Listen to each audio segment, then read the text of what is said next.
justement, j'étais intéressée, non pas pour être comme dans un club et apprendre le sport à des enfants, pour les faire sauter plus haut, bon, ça m'a jamais trop intéressée, d'ailleurs moi-même, j'avais pas trop l'esprit de compétition, mais par contre, j'étais intéressée par, à travers le corps, à travers le groupe, travailler pour que les enfants prennent leur place, améliorent leur performance, se rendent compte qu'ils sont capables de faire des choses qu'ils ne pensaient pas faire. Et donc j'ai travaillé en zone sensible, alors avec tout ce que ça pouvait représenter.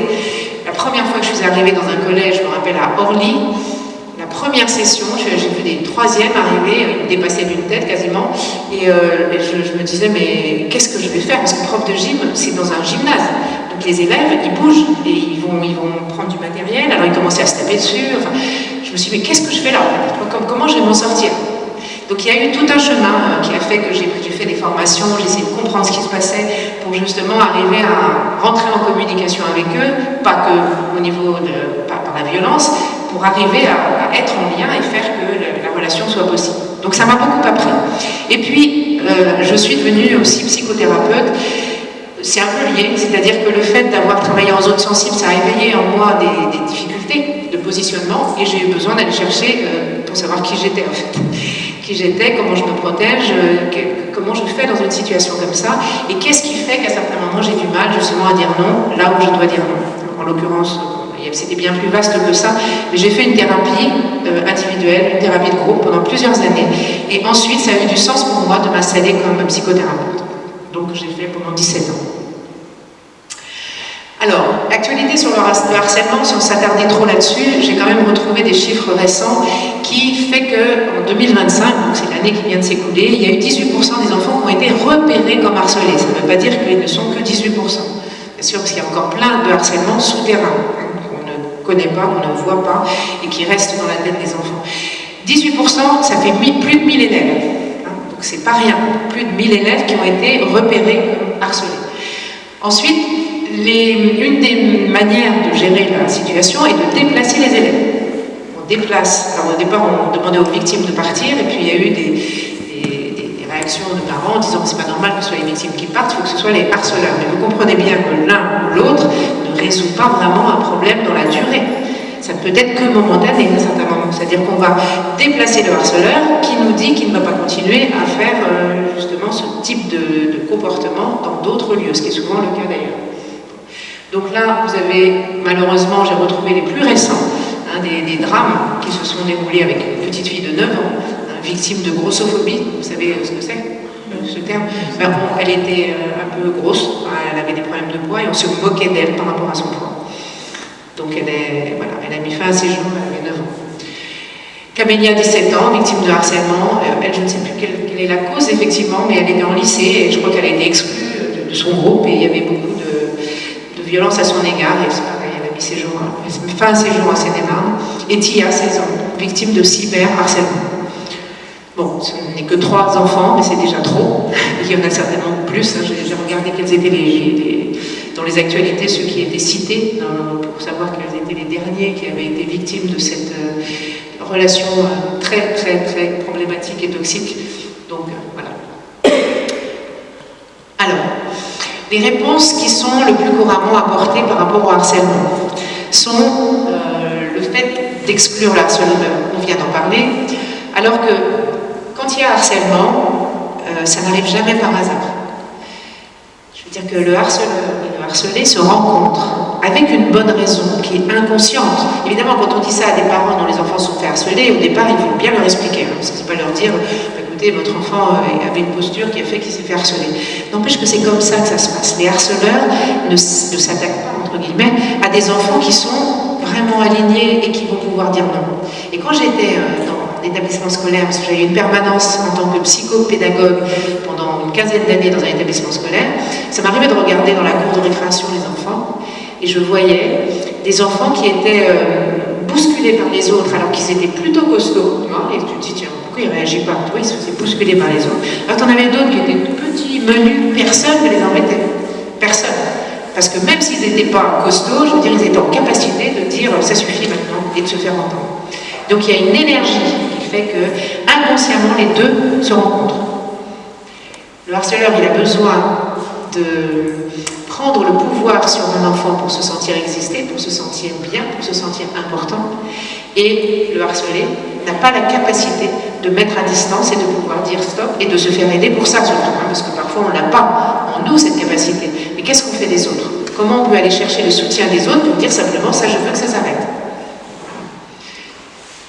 Donc, on en reparlera sur les mesures qui sont, enfin les mesures, c'est pas des mesures, mais sur l'accompagnement qu'on fait dans la méthode qui ramène justement à cette compréhension globale systémique du harcèlement pour pouvoir agir et donner le pouvoir aux enfants de pouvoir dire stop, même s'ils n'en sont pas capables, eux, uniquement, de faire appel au groupe. Alors, les menaces de punition sévère, parfois il y a effectivement des enfants qui sont, à qui on dit si jamais tu reprends ça, si jamais il se passe ça, ben, tu vas voir ce qui va se passer, on va convoquer tes parents et puis après on va t'exclure et puis bon, voilà. Donc les menaces, c'est une manière d'agir. Il y a des plaintes qui sont déposées au commissariat par des familles, il y a des campagnes de prévention auxquelles j'ai parfois assisté pour pouvoir dire ben voilà ce qu'on peut faire, mais c'est pas une journée, c'est pas une intervention qui fait qu'on résout le problème. Intervention de la police et de la justice dans les classes, ça c'est assez fréquent. Aujourd'hui, ça se multiplie assez. C'est-à-dire que les gens qui viennent parler du délit que ça représente, enfin aux enfants qui écoutent religieusement et qui continuent à se harceler en général quand la police a tourné le dos. Il y a des caméras de surveillance, en tout cas, je sais qu'au niveau de l'éducation nationale, ils ont appelé à un moment donné à ce qu'il y ait des caméras de surveillance pour pouvoir repérer des situations de ce type. Et puis, il y a des projets qui existent dans les écoles qui impliquent quelques élèves qui vont devenir un peu médiateurs ou qui vont être un peu en surveillance de ce qui se passe. Voilà. Actuellement, c'est un petit peu ce qui est proposé dans les établissements scolaires de France et de Naples. Alors, pourquoi ça ne marche pas? Alors, pour moi, c'est parce qu'il y a une méconnaissance des causes du mécanisme du harcèlement. C'est comme si vous êtes malade et vous allez chez le médecin et il va vous donner des médicaments sans vraiment vous ausculter ou sans vraiment savoir ce qui se passe, mais il va vous donner un remède. Et le remède ne va pas forcément être adapté à ce dont vous avez besoin. Là, pour moi, dans la plupart des cas, au niveau du harcèlement, il y a une méconnaissance du harcèlement. C'est-à-dire que un point qui est très important pour moi dans ce que j'en comprends aujourd'hui, ça ne peut pas être traité uniquement en isolant le harceleur et le harcelé. Le harcèlement est un problème systémique, c'est un problème de groupe. C'est-à-dire que ce sont quand un enfant est harcelé, quand il se passe un drame comme ça, hein, comme ceux que j'ai pu vous évoquer tout à l'heure, les élèves ne tombent pas de leur chaise en fait. Bien sûr, ils sont sidérés par ce qui se passe, mais ils savaient qu'il y avait un problème. Ils savaient que tel élève se faisait harceler régulièrement, se faisait moquer, ils le savaient, tous. Il n'y en a pas qui ne sont pas au courant. Donc il y a plutôt quelque chose d'un déni, je m'en occupe pas, c'est pas mon problème. Ça c'est très caractéristique de notre société. On nous a beaucoup isolés, considéré que notre problème c'était à nous de le régler et qu'on ne va pas demander aux autres de venir nous donner un coup de main parce que ça ne se fait pas. Ça, on a appris ça très tôt. Et j'ai été sidérée d'ailleurs avec cette histoire. J'ai un petit-fils qui a 5 ans aujourd'hui, mais c'était déjà l'année dernière, il a 4 ans. Et il est plutôt empathique, enfin comme les enfants de cet âge-là, ils sont plutôt, voilà, ils ont le cœur ouvert, ils ont envie d'aller aider un enfant qui ne va pas bien, enfin, assez rapidement, enfin, ils sont câblés comme ça au départ en tout cas. Nous étions comme ça aussi. Hein. Et puis là, j'étais venue faire un atelier cuisine. Alors la mamie qui vient donner un coup de main parce qu'il fallait 2-3 adultes pour faire un atelier cuisine. Et puis il y a un enfant qui arrive en retard, un petit garçon qui arrive en retard, et il se met dans un coin et il pleurait. J'avais Mathis qui était à côté de moi, il s'appelle Mathis. Et puis je lui dis, va le voir, toi, tu vois, il n'est pas bien, va le voir. Et là il me dit, non, j'ai pas le droit. Comment ça t'as pas le droit? Non, je peux pas y aller, en fait, j'ai pas le droit. Alors que Mathis, c'est comme un enfant de 4 ans. Je veux dire, il a cette spontanéité de pouvoir aller voir et pouvoir consoler, etc. Je le connais, comment il fonctionne. Mais là, c'est pas possible. C'est l'adulte qui s'en occupe, toi tu restes dans ton coin, et nous on gère. Et voilà comment on apprend aux enfants très tôt à considérer que le problème des autres, même s'il y a souffrance, n'est pas notre problème.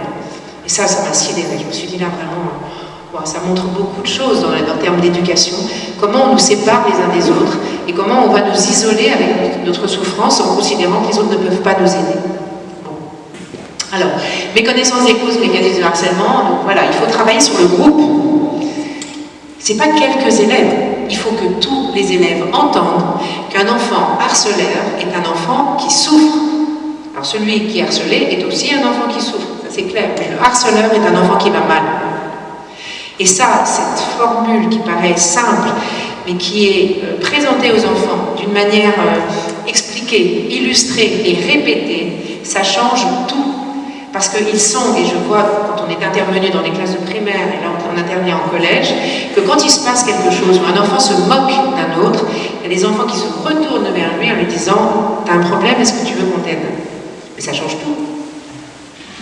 Ça change tout. Parce que là, ça casse, si tu veux, le fait que naturellement, avec le phénomène du bouc émissaire, vous savez, cette histoire du bouc émissaire qui est issue de la Bible, en fait, hein, de l'histoire des Juifs, où on chargeait un bouc de tous ces péchés, de ces insatisfactions, et on balançait le bouc dans le désert pour ne pas avoir la malédiction divine sur nous. Donc les enfants, c'est pour ça que le phénomène du bouc émissaire parle du harcèlement, les enfants qui balancent sur l'autre des choses désagréables se déchargent d'un mal-être qu'ils ont en eux, d'une insatisfaction, d'un truc où ils sont un peu bousculés peut-être par leur grand frère, où ils se sentent pas très bien, ils se sentent pas... Eh bien le fait de pouvoir dévaloriser, de pouvoir accuser un autre enfant, ça leur permet un soulagement provisoire. J'insiste sur le provisoire. C'est-à-dire qu'ils ne se débarrassent pas de l'insatisfaction qu'ils portent en eux. Ils le balancent sur l'autre, mais au fond, ils gardent ça. Donc ça peut durer et ça peut s'amplifier. D'accord ? Donc vraiment, il y a quelque chose à comprendre de cette souffrance qui se projette sur l'autre et qui est compris par les enfants. Vraiment, très tôt, il y a eu des enfants qui sont capables de dire « Maintenant, je sais que quand tel élève se comporte comme ça, c'est qu'il ne va pas bien. » Et on a eu plein d'exemples comme ça. Je vais vous donner un exemple très concret. On a travaillé dans une école à Bonneuil-sur-Marne où on avait, au départ, j'étais intervenue gratuitement parce que c'était la première expérimentation de la méthode sur 2 classes. Et il y a un enfant qui est arrivé en milieu d'année, enfin au mois de mars, dans la classe qui était accompagnée. Et cet enfant, ça faisait déjà 3 écoles qu'il faisait depuis le mois de septembre. Il avait un profil incadrable, il était marqué en rouge au niveau de l'inspection et il ne faisait que passer d'école en école en se disant vivement que l'année se termine. Quand il est arrivé dans la classe où le projet se déroulait, la première journée, ça a été catastrophique. L'institutrice est sortie en pleurant, les enfants étaient sur les tables, enfin je veux dire, c'était vraiment incroyable. Et puis la directrice qui était vraiment